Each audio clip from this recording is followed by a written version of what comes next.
Hello, Internet. This is your host, Just Connor. So, lately I've been thinking a lot about how we're coming up on a lot of water scarcity in the future around the world. It's becoming a main issue because of our history of tearing down all the trees we can and hunting for small animals for their fur, and most in particular beavers across North America and Europe and Asia. Now, beavers in particular are the ones who are we're going to need the most for fixing all of the damage we've done. Specifically, restoring wetlands that are necessary to increase biodiversity around the world. But because we are, as a world, we are still reeling from the massive depletion of beavers from the fur trade for a couple hundred years, we need to start doing it artificially. Now, of course, not all of us will be able to just go out and start assembling beaver dams like those little critters do all over where there's low lying areas where water can gather.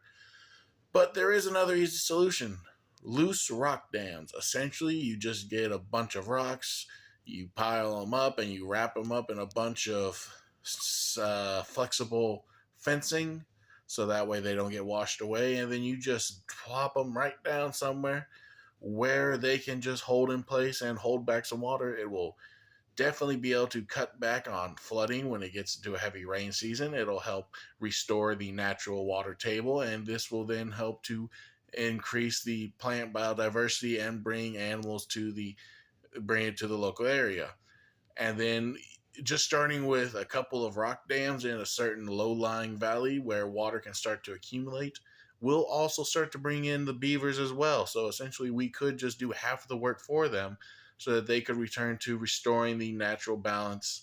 And we could even start having forests grow in deserts. Yes, there are examples of this where cattle grazing has been restricted in states like Nevada to certain areas where the water was then able to collect it, and then trees grow, and then beavers come in and just create a whole positive feedback loop. So let's aid those little beavers and help restore this planet so that we can start fixing all this climate change issues.